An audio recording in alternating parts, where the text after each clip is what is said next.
Hola, ¿qué tal?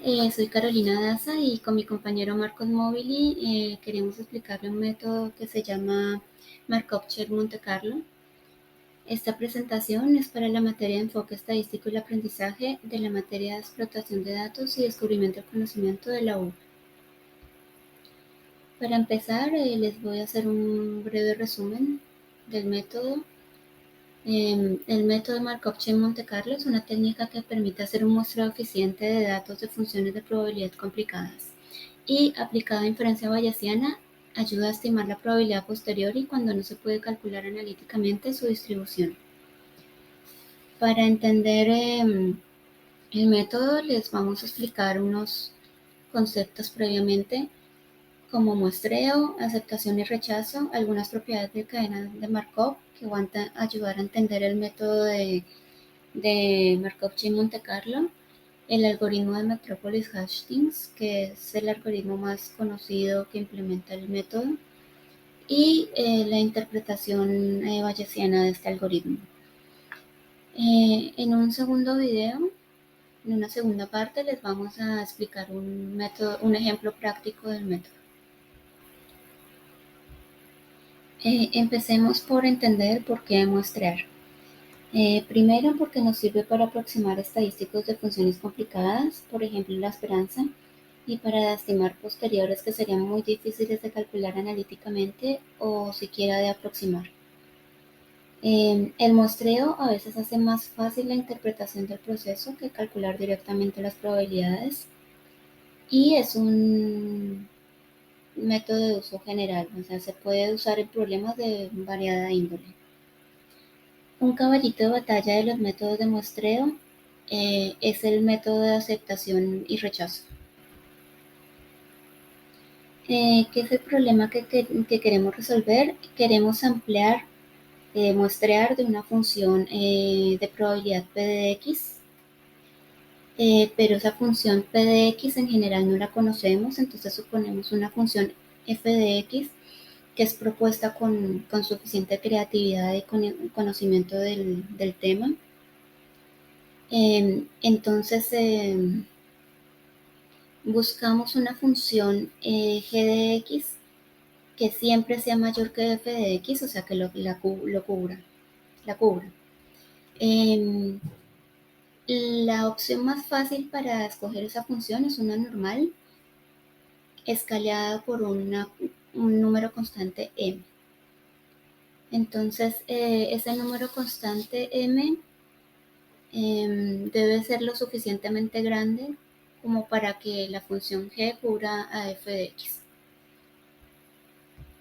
Entonces el método sería el siguiente: se emplea una muestra de esa función g y me quedo con la muestra dependiendo de una probabilidad f de la muestra sobre m por g de la muestra. La intuición detrás de este cociente es que si tengo un cociente f de s sobre g de s muy grande, esto quiere decir que la f de s es grande, por ende la muestra s es muy probable en f, y comparativamente g de s es pequeña, por ende la muestra s es poco probable en g. Si llego a tener una muestra de estas características, que es una muestra que sea muy poco probable en g de x, pero muy probable en f de x, entonces la tomo porque es una muestra de alta probabilidad y además es una muestra rara. En distribuciones de la vida real hay que escalear mucho g de x con m. Entonces la probabilidad de aceptar una muestra tiende a 0 y por ende el proceso es ineficiente. Pero si se usa la información de una región de la región en que se está, cuando se acepta una muestra con alta probabilidad, el proceso podría ser más eficiente. Es aquí donde aparecen las cadenas de Markov. En Markov-Chain Monte Carlo se simulan muestras de una distribución target con la condición de que una muestra depende de la anterior. La cadena así formada va a tender en su estado estacionario a la distribución objetivo. Entonces vamos a pasar a ver unas propiedades de cadenas de Markov. Entonces, bueno, recordemos de nuevo, no perdamos de vista cuál es el objetivo, que es mostrar de una función de probabilidad P que puede tener una forma muy complicada o aproximar la esperanza de una función, de esta función complicada. Entonces la idea es que se comienza en algún punto del espacio y nos vamos moviendo por una región donde la probabilidad de esta distribución es alta. Entonces estamos usando información que ya teníamos de donde habíamos aceptado muestras. Lo, el, la propia, perdón, el mecanismo que nos ayuda a guardar esta información de dónde estábamos son las cadenas de Markov. Entonces, la propiedad principal de estas cadenas es que un estado depende únicamente del estado anterior. Otras propiedades secundarias que también son muy importantes de las cadenas de Markov son las siguientes. Primero, la estacionalidad, que quiere decir que si yo tengo un estado pi y digo que el estado es estacionario, esto quiere decir que si yo le aplico una matriz de transformación, que es la matriz que me ayuda a ir de un estado al otro en la cadena de Markov, entonces si yo le aplico muchas veces, muchas veces esta matriz de transición T al estado y obtengo el mismo estado, eso quiere decir que ese estado es estacionario. La estacionariedad ocurre bajo supuestos de aperiodicidad e irreductibilidad. La periodicidad quiere decir que no importa las veces que yo le aplique una matriz de transición al estado, el estado nunca converge. Entonces, bueno, esto es que sea periódico. Y por otro lado, la irreductibilidad me indica que todos los estados deben poder ser visitados en algún tiempo. Entonces, con estos dos supuestos, y el supuesto de estacionariedad, decimos que la cadena es ergódica. Otra propiedad se deriva de una ecuación que se llama ecuación de Chapman-Kolmogorov. Esta ecuación básicamente me dice que yo puedo escribir la probabilidad de ir de un estado al otro como el producto de las probabilidades de ir de ese estado al otro en pasitos que pasan por los estados de la cadena. Entonces, un corolario de esta ecuación es que si la cadena es homogénea, ya voy a explicar que es homogénea, la probabilidad de ir a un estado I a 1J en n pasos es simplemente multiplicar la matriz de transformación n veces por sí misma. Bueno, una cadena es homogénea si no importa el punto en el que yo me pare en la cadena, la matriz de transición, o sea, la forma de ir de un estado al otro es la misma, no cambia. Entonces, bueno, cuando yo aplico muchas veces en la matriz de transformación, en el límite cuando n tiende a infinito, la cadena va a converger a ciertos valores y por ende no voy a olvidar el estado inicial. Todo este proceso no va a depender del estado inicial. Una propiedad adicional es la probabilidad de reversibilidad, que también se llama en algunas partes de balance detallado. La intuición de esta propiedad es que si tenemos una masa de densidad de probabilidad que se mueve de un estado A al B, esta misma masa de densidad se debe mover del estado B al A. Entonces, por esto, cuando se tiene esta propiedad, se dice que un estado es estacionario. perdón, que el estado o bueno, la distribución de donde proviene es una distribución estacionaria. Bueno, ya con todas estas propiedades podemos entender qué es el método de Markov-Chain Monte Carlo. Entonces, en este método usamos las propiedades de la cadena para estimar o aproximar empíricamente una función. Entonces, cuando usamos cadenas de Markov con Monte Carlo, queremos aproximar empíricamente una función usando la propiedad de la cadena de Markov. Entonces tomamos un estado inicial cualquiera y mediante aplicar muchas veces la matriz de transformación o la función de transformación, obtenemos estados que van a converger a muestras cuya densidad de probabilidad en el estacionario se aproxima al valor esperado de la función real. Una manera de implementar esto es el algoritmo de Metropolis-Hastings. En realidad hay un algoritmo que es el de Metropolis y Metropolis-Hastings es una generalización. En este algoritmo se usa también una regla de aceptación-rechazo, pero de muestras ampliadas con las propiedades de la cadena. Entonces vamos a tener un método como se detalla en este dibujo. Empezamos con un estado inicial y vamos sampleando subsecuentemente más estados usando las propiedades de la cadena y esos estados los vamos a conservar o no conservar basándonos en una probabilidad de aceptación que voy a explicar más adelante. Y después de muchas iteraciones voy a tener un conjunto de estados cuya distribución se va a aproximar a la distribución del posterior o de la función que quería aproximar inicialmente. Bueno, entonces el algoritmo de Metropolis-Hastings, para comenzar, tengo que sugerir una función de transición de los estados.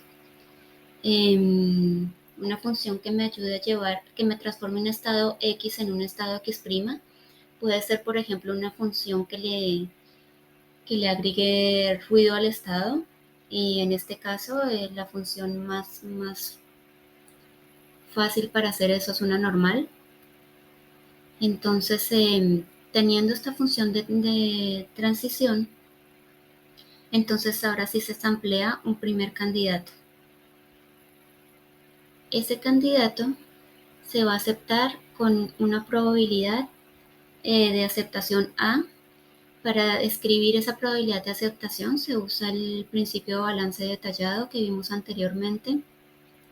En realidad, ya lo vamos a ver más adelante, estas funciones f son casi posteriors. Y bueno, al evaluar la probabilidad de aceptación, decido si me quedo con el valor o si no me quedo con el valor. Bueno, aquí lo que tenemos son productos de las probabilidades del punto actual y del punto candidato por la función de transición para ir de un estado al otro. La estrellita, el asterisco, es porque el punto nuevo, hasta que no se evalúe cuánto vale la probabilidad de aceptación, sigue siendo un punto candidato. La probabilidad A de ir del tiempo t al tiempo t más 1 viene a ser el mínimo entre 1 y este cociente. Entonces, si este cociente es mayor que 1, el mínimo entre 1 y este número va a ser 1, entonces siempre me voy a quedar con la nueva muestra.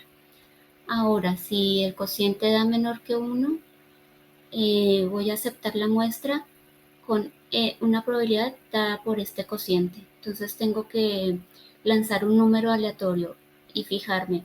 Si ese número da mayor que este cociente, acepto la muestra, y si da menor, no la acepto. Bueno, entonces,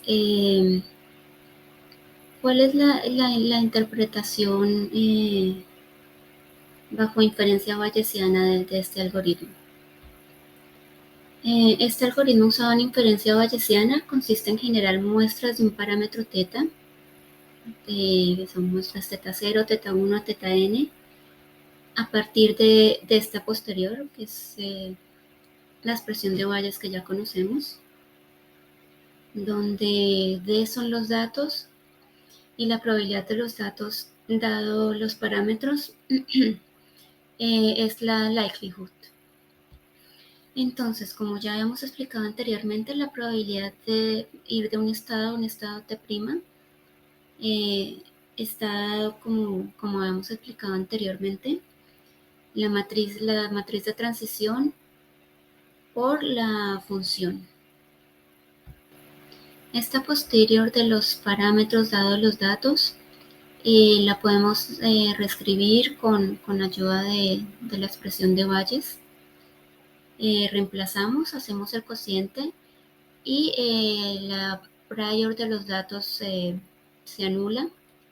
Entonces me queda solo el cociente que vemos acá, donde recordemos que lo que está encerrado en el recuadro azul es una likelihood y lo que está encerrado en el recuadro rosita es una prior, la prior de los parámetros. Entonces, cuando apliquemos este método en un caso práctico, vamos a tener que antes suponer una probabilidad como prior, la probabilidad de distribución de los parámetros, y vamos a tener que proponer también cómo sería la likelihood, la probabilidad de los datos dados los parámetros. Todo este conjunto del recuadro azulito y del recuadro rosado era la función f de x que veíamos en diapositivas anteriores. La parte de arriba es como un posterior de teta candidato y la parte de abajo es el posterior del teta actual. Bueno, algo que se me ha olvidado decir, si estas funciones de transición son funciones simétricas, se cancelan, y en tal caso tenemos lo que se llama algoritmo de metrópolis a secas. También, como habíamos explicado anteriormente, entonces, si este cociente da mayor que 1, es el reemplazo, el candidato que había calculado va a ser el nuevo teta en la cadena. Pero si el cociente es menor que 1, voy a tener que fijarme si acepto el candidato o no lo acepto. Entonces lanzo un número aleatorio y si es mayor que esa probabilidad de aceptación, me quedo con el candidato, y si es menor, no lo tomo, y en esa iteración me quedo parada en el mismo sitio y con el mismo candidato con el que estaba.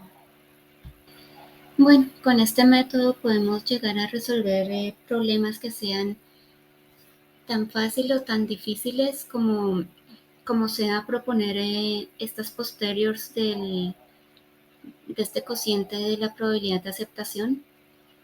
En general, podemos suponer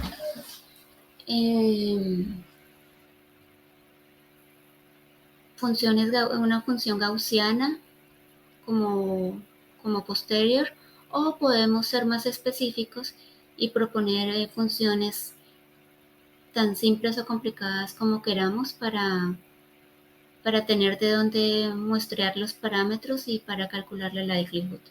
Entonces, en el siguiente video les vamos a explicar uno de estos ejemplos donde aplicamos el algoritmo de Metropolis Hashkins. Bueno, nos vemos en el siguiente video. Gracias.